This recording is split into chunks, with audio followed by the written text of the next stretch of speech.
Buenas tardes. En primer lugar, agradeceros a vosotros el tiempo que habéis querido compartir con nosotros en este momento tan especial. Y muchísimas gracias a vosotros, Jesús, Diego, Luis y Antonio, por vuestra involucración, vuestra participación. Comentabas tú, Antonio, ya que ya hemos sufrido mucho todos, que ya todos sabemos lo difícil que es mandar cosas a la Antártida también, todos sabemos lo difícil que es también crear un gemelo digital o que el CEDETI te da alguna ayudita. Y también lo difícil es pues, que el PNOA LIDAR pues, pueda ampliarse un poquito más a hiperespectral. Ya Antonio te ha metido la patita ya antes de nuevos servicios, ¿no? Bueno, ya os he presentado un poquito.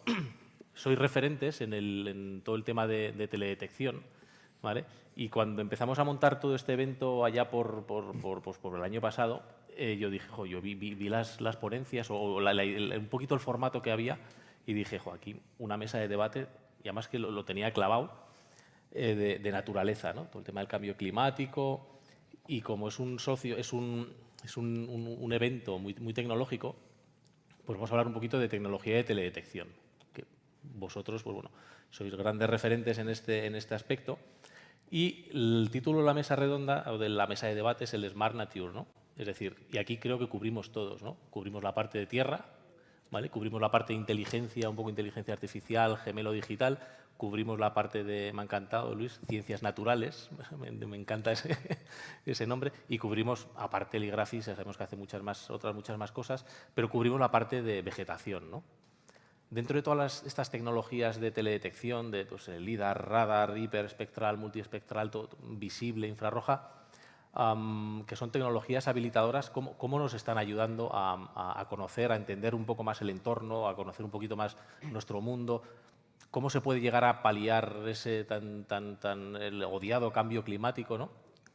Bajo vuestro punto de vista, vuestra experiencia, ¿cómo nos ayudan todas estas tecnologías a controlar o llegar incluso a paliar ese avance del cambio climático? Como queráis. Venga, Antonio, te ha tocado. Que me mirabas mucho. Vaya. Buenas tardes y muchas gracias a todos. Bueno, nosotros, desde nuestra humilde opinión, en la presentación que hemos hecho sobre las aplicaciones de la hiperespectral hemos podido ver, como dicen, lo hemos comentado antes, no intentes medir nada que no estés dispuesto a mejorar, ¿no? Nosotros esto que hemos hecho con la teledetección nos permite identificar los individuos, nos permite saber de esa vegetación quién es quién, dónde está, con quién está, cómo de grande es, en qué situación está, si está más insolado, si está menos insolado, si está más cerca de la cuenca, si está menos... A un nivel masivo y con un nivel de respuesta en el tiempo muy corto y combinable con otras tecnologías. Entonces nosotros entendemos que esto es la base fundamental para que después se cruce con otras ciencias y nos pueda ayudar a sacar un diagnóstico lo más confiable posible de cuál es la situación y a partir de ahí identificar qué es lo que hay que hacer para paliarla, ¿no?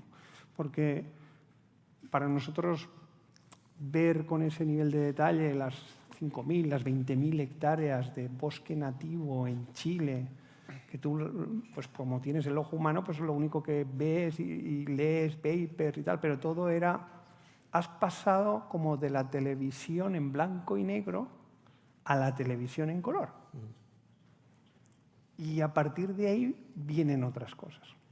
Entonces, nosotros entendemos que esa capacidad de manejar tantos datos de manera masiva tan rápidamente y la capacidad de cruzarlo con la inteligencia artificial y cruzarlo con otras ciencias y llevarlo a poder medir repercusiones directas y cuantificables va a ser súper importante. Estoy hablando del mundo de la hiper. Para nosotros que hemos hecho fotogrametría, hemos hecho LIDAR, para mí, desde el punto de vista, desde mi experiencia, llevo 18 años, es lo que más me ha sorprendido. Como sistema de representación, es el que más me ha llevado a pensar que estábamos a las puertas de algo realmente diferenciador a nuestro nivel, con un nivel de detalle grande. Está claro que el satélite pues bueno, está ahí dándonos desde hace muchos años, pero si te tuviese que responder, creo que va a cambiar muchas cosas.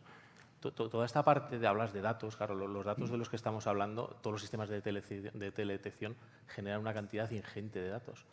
Digo, ¿cómo ayuda la inteligencia artificial, la algoritmia, el famoso gemelo digital? Porque claro, estamos hablando de un gemelo digital a escala pues, de una fábrica, de una máquina, de una infraestructura, pero claro, el gemelo digital, permitidme que del planeta entero, o sea, ya no del planeta, sino de un país o de una comarca, una zona, ¿cómo puede ayudar la inteligencia artificial, toda esta algoritmia, el machine learning, deep learning, en esa gestión de los datos, ¿no? Vosotros que sois expertos en tragaros todo este tipo de datos y sacar resultados, ¿cómo puede ayudar a todo este tema?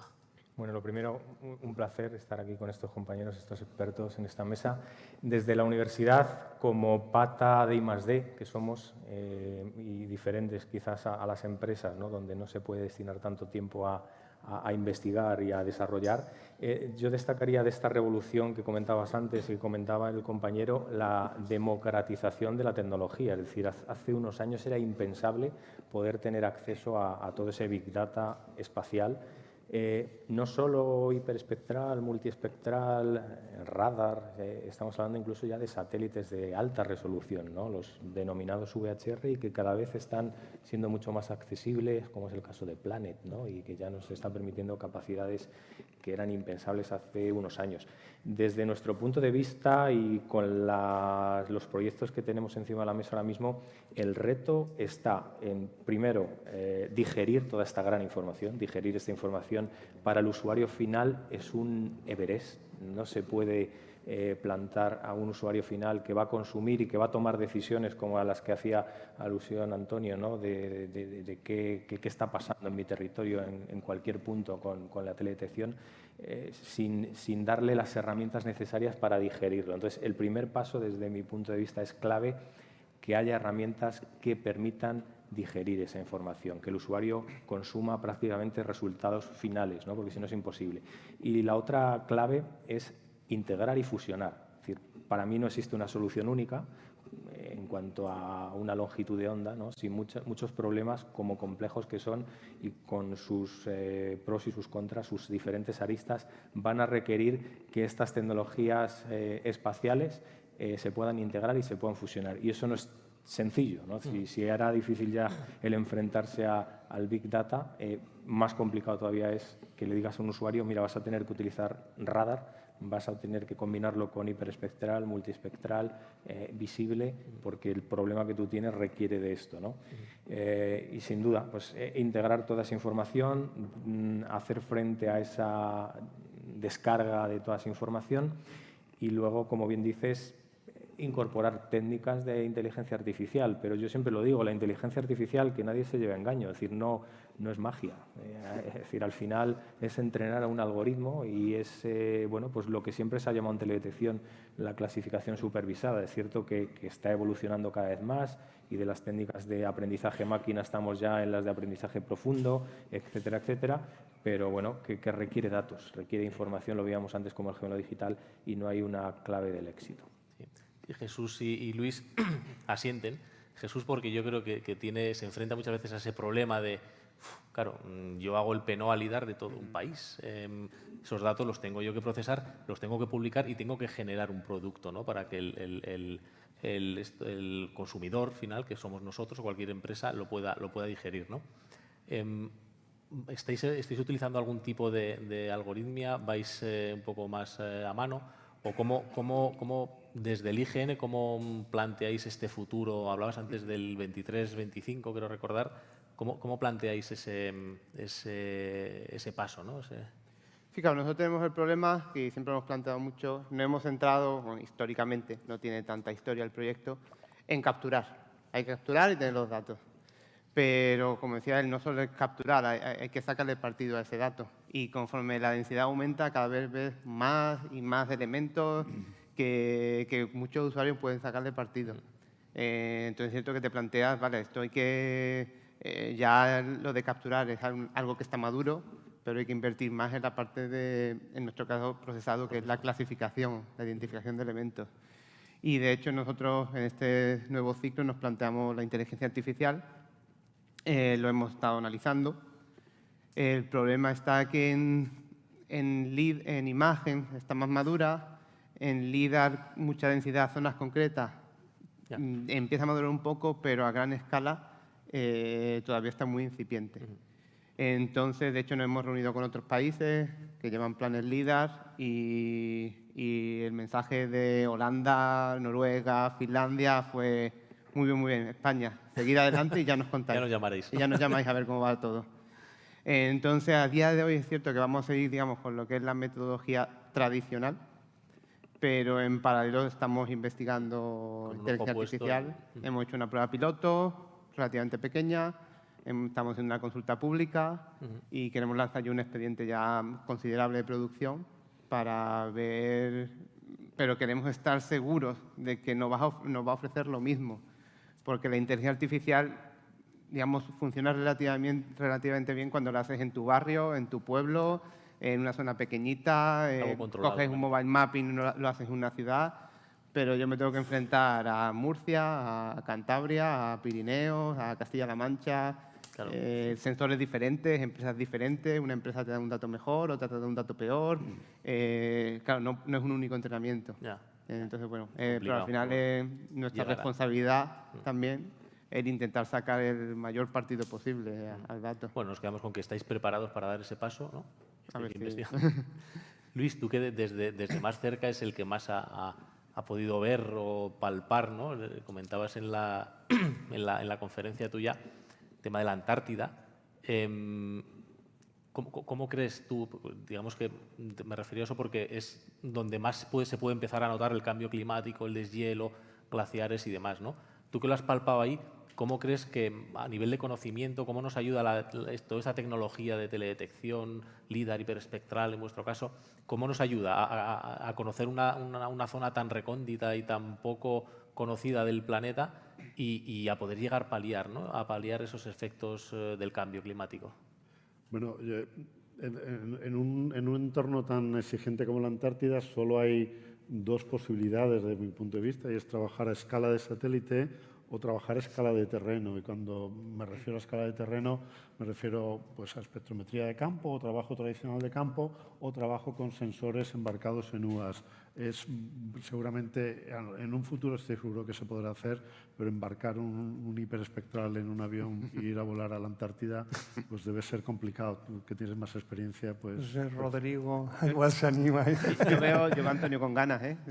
Para ir con el Pero avión. yo creo que la cooperación entre estos tres niveles de detalle, desde el nivel del milímetro de píxel o de centímetro de píxel a nivel métrico, a nivel de decenas de metro, sobre todo para calibrar, para validar, para bueno, pues ver que estas correcciones atmosféricas que hacéis pues son correctas. Todo tiene que estar integrado. Yo creo que ese tipo de trabajo tiene que ir lo más integrado posible. Y me gustaría también indicar que nos centramos mucho en el término cambio climático, pero el cambio climático tiene dos patas que tienen un nombre distinto y que son fundamentales y que son de los tres problemas, junto con el cambio climático, los otros dos problemas que tiene la humanidad son el agua, la pérdida de agua y la pérdida de la biodiversidad, que están todos relacionados, pero muchas veces nos olvidamos de ello. A mí me ha encantado la ponencia de hiperespectral de Rodrigo. Rodrigo, efectivamente, y Antonio, porque incidía mucho indirectamente en esta conexión entre pérdida de biodiversidad y cambio climático. Entonces, bueno, yo creo que el uso de estas nuevas tecnologías es fundamental para obtener conocimientos, saber estas algas rojas y estas algas verdes, por qué. Venía comentando con una persona que me ha abordado de la otra sala aquí, decir, bueno, ¿por qué ahora esos glaciares tienen esas algas rojas y verdes? ¿De dónde vienen? ¿Cómo llegan a un glaciar a 3 o 4 o 5.000 metros de altura? Y comentaba con él, digo, mira, no lo sé, pero lo más probable es que ese tipo de algas estén hibernando y que precisamente el cambio climático es lo que las está despertando. Y una de las cosas que se empieza a comprobar ahí en la Antártida es que en los periodos de invierno estas algas están refugiadas dentro del hielo, son extremófilas, pero cuando empieza el calentamiento, bueno, pues migran a la superficie, se quitan los flagelos porque ya no les hace falta, cambian los pigmentos de clorofila, generan carotenoides y bueno, pues encuentran un hábitat para vivir que es muy favorable. Y claro, eso está provocando una mayor fusión de los glaciares y por lo tanto, bueno, pues el cambio climático va a seguir acelerando este tipo de procesos. Una manera estupenda de estudiarlos pues son esos sensores remotos que puedas desplazar de una manera sencilla. Es verdad que parece que ir a la Antártida es complicado, pero bueno, realmente es una cuestión económica de bueno, pues tener buenas bases bien mantenidas, medios humanos y ir y hacer el trabajo que haga falta, ¿no? Entonces creo que el futuro es va alucinante cómo se comporta, ¿no? Cuando comentabas tú, Antonio, en la charla vuestra, nos sirve también para conocer cómo se comporta la vegetación ante este tema, que bueno, ha estado un poquito así dejado de la mano, ¿no? Pero tú comentabas, dice, bueno, pues estamos viendo que hay especies que antes estaban a X metros y ahora están migrando para arriba, ¿no? Es decir, pues porque necesitarán tener otras necesidades que solo las encuentran allí, ¿no? O sea, es bastante interesante. Yo lanzo una pregunta, ¿vale? Porque hablamos de Big Data, Deep Tech, Data Analytics, un montón de palabras nuevos, ¿no? Que llevan torpedeando los últimos años. Y antes estaba en una charla de Smart Cities donde decían que el usuario final, el problema que tenía o el mayor miedo era qué se iba a hacer con estos datos, ¿no? Digo, hostia, ¿estamos preparados para esta ola de digitalización que ha venido, que se va a quedar, nos guste o no? Ya no tecnológicamente, porque yo creo que muchas veces la tecnología va por delante del ser humano, ¿no? Pero ¿estamos preparados socialmente para toda esta tecnología, esta inteligencia artificial? Ya no socialmente como personas, sino socialmente como organismos. O sea, la administración pública, por ejemplo, está preparada para todos estos lo que va a venir. Bueno, como el problema está, como dices, es una ola y va relacionado con lo anterior. Cada vez queremos como más datos, mayor resolución, mayor densidad, pero eso puede ser perjudicial porque hay que manejarlo. Y te encuentras puedes encontrarte con una cantidad de volumen que colapse y que realmente puede no ser necesario. Al final hay que adaptarse a esas necesidades y aprender a manejarlo y después también hay que tener en cuenta aspectos como, que a veces ya no lo llegamos a plantear, todo el tema de privacidad, seguridad, cuando empiezas a alcanzar resoluciones de 2,5 centímetros. Es que ya ves todo. Y igual no puedes ver todo o no puedes publicar todo. ¿Y qué es lo que no puedes publicar? Viendo los datos que he enseñado antes de Segovia, claro, veías, por ejemplo, una terraza de una casa perfectamente. Y claro, y si hay una persona ahí desnuda, tomando el sol o no sé, está cometiendo algo ilegal, ¿hasta qué punto somos responsables de ese dato? Tenemos que estar mirando todas las terrazas, todas las personas para quitar esa información. Claro, cuando aumenta esa información entran otros factores o temas de seguridad. Claro, eso ya hay en las imágenes, hay que delimitar ciertas zonas. Al final son cosas muy, muy complejas. Oye, Antonio, ¿vosotros veis algún tipo de stopper? O sea, algún tipo de barrera psicológica, social o para la implementación de todo este tipo de... Yo la sensación que tengo es muy particular. Cuando vi esto de la hiperespectral, pensé que a mí que nadie me explique que no saben dónde está plantada la cocaína en este mundo. Porque,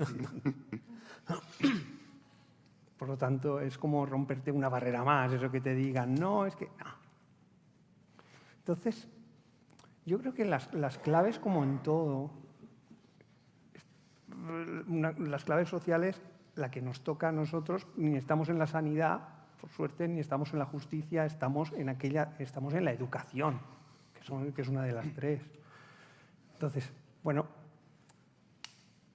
yo creo que tiene que llegar la regulación. A mí me sabe mal, entre comillas, no sé cuántas empresas españolas hay en el stand de Álava.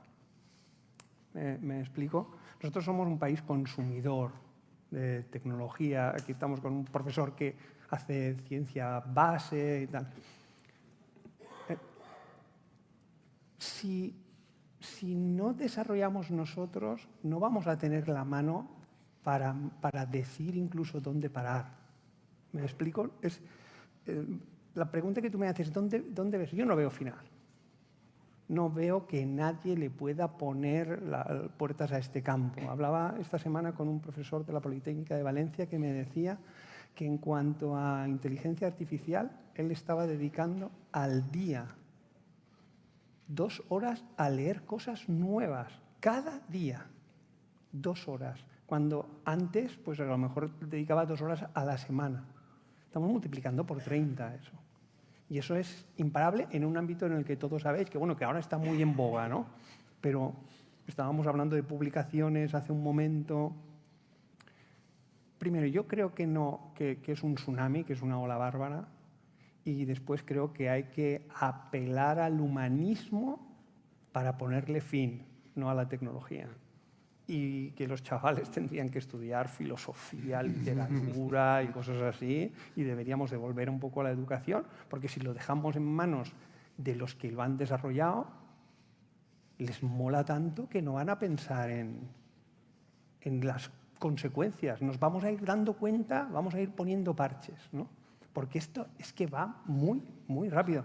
Nosotros entramos al mundo LIDAR y el principal problema al principio con el LIDAR era que se generaban tan cantidad de datos que no había puñetas, y yo tampoco soy tan viejo, soy viejorro, pero no soy tan, que no había puñetas por cómo moverlo. Y ahora las nubes de puntos están online, están en la red y están... Por lo tanto, lo que hoy nos parece bárbaro, en otros sitios ya está solucionado. Respuesta, ¿ves alguien que lo pare? No. Será nuestra propia conciencia. Desde el mundo de la universidad, Diego, Luis, que tenéis un contacto con el mundo empresarial y estáis, digamos, en la punta de lanza del desarrollo de nuevas tecnologías o nuevas técnicas, a nivel empresarial, la empresa, para productivizar eso, hemos visto el caso de la hiperespectral, para productivizar eso, ¿veis la madurez tecnológica en el entramado empresarial para poner, por ejemplo, Luis, el tema de productivizar datos hiperespectrales y decir a un toque de ratón, decir, pues mira, esto es esto, esto es esto, esto es esto, pues minería o... Bueno, yo creo que todavía es pronto para que lleguemos ahí. Yo creo que estamos en el camino, ciertamente, pero creo que todavía es pronto, que la tecnología no está suficientemente madura como para llegar a ese nivel. Aparte de que para llegar a ese nivel hace falta algo que yo creo que desde la universidad tenemos mucha responsabilidad, y es educar mucho a la sociedad. Porque es que si no, es que muchas veces estás dándole una pistola a un niño. Es que hay que tener mucho cuidado, porque es muy fácil utilizar una caja negra y utilizar un resultado que realmente tú no sabes cómo se ha cocinado y qué ha pasado con él. Y yo creo que ahí tenemos una responsabilidad muy grande en educar a la sociedad. Y me ha encantado lo que ha dicho Antonio. Yo lo que recomiendo es no jugar a una maquinita, no, léete el Quijote. Léete el Quijote, vete al cine. Que esto suena un poco viejuno, pero es que yo creo que si nos olvidamos de las humanidades, y si de las humanidades en el sentido muy amplio, incluido la propia vida del hombre, nos estamos suicidando como sociedad.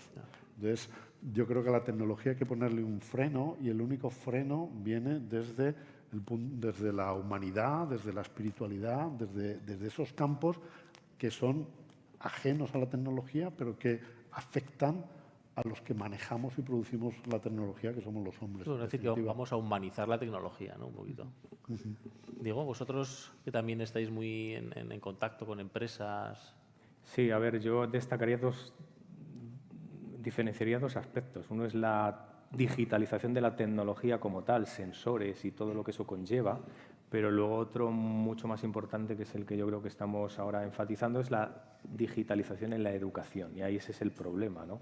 Y todas estas nuevas herramientas que hoy en día están apareciendo, ¿no? De la mano de la inteligencia artificial, pues que están propiciando que las nuevas generaciones sean incapaces de tener esa capacidad de síntesis, de redacción, de entender las cosas, de resolver esos problemas a los que generaciones atrás pues nos teníamos que enfrentar e ir a la biblioteca y tener que coger un libro y tener que sintetizar, ¿no? Esto es muy preocupante. Nosotros dirigimos una revista que lo comentaba antes en la charla anterior, que es Drones, es una revista internacional, está indexada en las mejores bases de datos, está recibiendo 1000 artículos al año.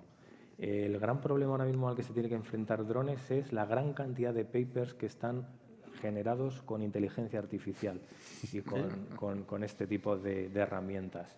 Claro, y lo estamos viendo en los medios de comunicación, ¿no? Científicos con una producción que no es normal, ¿no? Es decir, y lo hablaba hace poco con la gente del laboratorio, ¿no? Y decían algo como en el ciclismo, ¿no? En el ciclismo, pues bueno, existen determinadas ayudas, ¿no? Está claro que hay algunas que están reguladas y son válidas y otras no. Y empieza a considerarse que estas herramientas ya son un doping válido, ¿no? Es decir, que sin ellas vas a ser menos productivo. Entonces, eso te asusta, ¿no? Porque entonces ya estamos empezando a entrar en una espiral donde, cuidado, si ya lo que uno es capaz de producir con un equipo humano de personas, con esas capacidades transversales, con ese trabajo en equipo, todavía lo tenemos que fortalecer con herramientas de la mano de la inteligencia artificial para ser más competitivo, para ser más productivo, tenemos un problema, ¿eh? Bueno, problema tenemos porque hace un rato que esto está a cero ya. Bueno, otra vez muchas gracias, Luis, Antonio, Diego, Jesús. Muchas gracias a vosotros también por haber querido compartir con nosotros este momento y nos vemos no en los bares, pero en la cena que tenemos ahora o en lo del humor, ¿vale? Gracias. Muy bien, gracias.